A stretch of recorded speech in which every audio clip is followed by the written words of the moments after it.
Expliquez-moi pourquoi est-ce que vous ne croyez pas au scénario que maintenant que Vladimir Poutine est... D'ailleurs, je devrais même vous poser d'abord la question de savoir si vous êtes d'accord avec mon introduction de tout à l'heure et cette petite musique qui dit que Poutine a gagné la guerre en Ukraine. Moi, je pense qu'il a gagné, tout à fait. Je crois on n'est pas loin de la fin de la guerre, pour une simple raison, je peux vous dire, puisque l'armée ukrainienne manque d'effectifs. Hmm. Vous pouvez envoyer à l'Ukraine autant d'armes que vous voulez, autant de munitions, mais bientôt, il y aura personne pour se servir de ces armes. Vous voyez que la moyenne d'âge des militaires ukrainiens aujourd'hui, c'est de 43 ans. Ils n'ont plus de réserve, les pauvres. Chaque fois, on se souvient du Vietnam, de l'Irak, de l'Afghanistan. Les Américains mènent des guerres par procuration, et après, ils abandonnent ces gens-là. Mais les Russes perdent des soldats tous les jours. Oui, On dit 300 soldats par jour. Non, je crois... Écoutez, je ne connais pas des chiffres. Les chiffres ne sont pas donnés.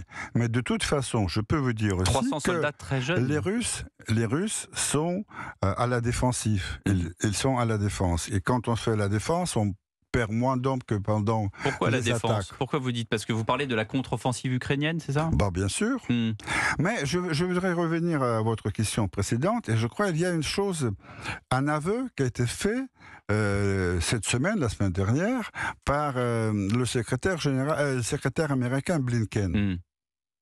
En parlant, je crois, au Congrès, il a dit que 90% de l'argent que les Américains, soi-disant, ont donné à l'Ukraine ont été dépensés aux États-Unis. C'est-à-dire, ils ont financé leur propre complexe militaire industriel. Et là, c'est ça le secret de la guerre. Les Américains mènent des guerres pour s'enrichir. Et d'ailleurs, il y a aussi un retour dans le passé important. Il y a eu un grand président des États-Unis, un grand général Eisenhower. Vous connaissez Eisenhower, sans doute. bien sûr. Très grand. Alors, dans son tout dernier discours comme président, avant de partir, c'était en 61, il a dit « Attention au complexe militaire industriel des États-Unis » qui peut vous réserver des pires surprises. Lui, général, président des États-Unis, il a dit « Attention ».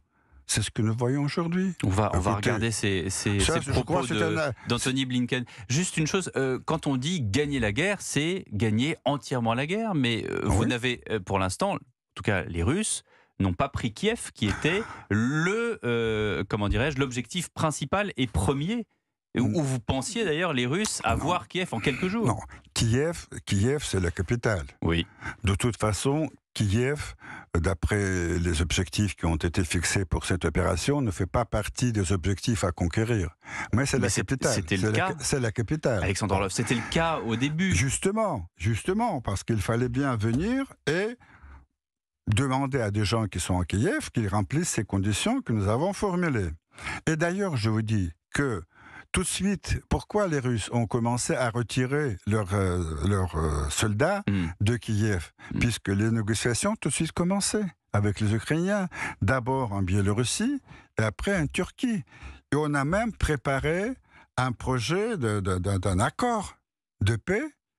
Et puis, alors c'est Boris Johnson qui est venu à Kiev, envoyé par les Américains, dire « Ah non, stop, pas de signature, pas de traité de paix, il faut continuer la guerre. » Voilà, ce sont des faits. Qu'est-ce qui nous dit, et vous n'avez pas encore répondu à cette question, parce que d'abord vous avez clairement dit ce soir sur Europe 1 que Poutine a gagné la guerre en Ukraine, qu'est-ce qui nous dit que Poutine ne va pas étendre sa belligérance à d'autres pays, et notamment... Mais pourquoi faire? Pourquoi? Quels sont les retourne intérêts? la question. Quels sont les intérêts? Puisque Poutine, il est très rationnel. Une partie des Polonais, par exemple, ont peur que Poutine attaque la Pologne. Écoutez, vous savez, avec la Pologne, nous avons à peu près les mêmes relations qu'ont eu jadis les Français avec les Allemands. On a avec la Pologne une histoire un peu compliquée et difficile. Mais, je confirme. Mais je peux vous dire qu'il n'y a aucun intérêt pour la Russie à conquérir ces terres. Nous avons nos propres terres qu'on n'a pas encore aménagées. On a tant de travail chez nous.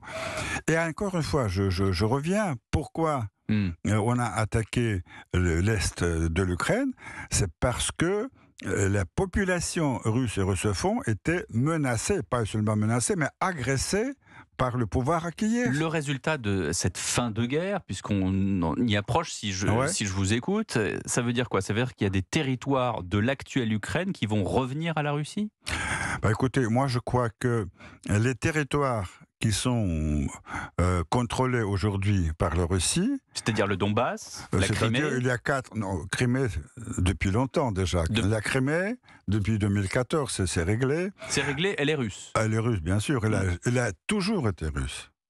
Elle a toujours été russe. Vous savez... Je vous laisse parler, Alexandre Orloff. Bien sûr. Je ne vous contredis pas, mais la Crimée est russe. Vous voyez mon regard interrogateur. Oui.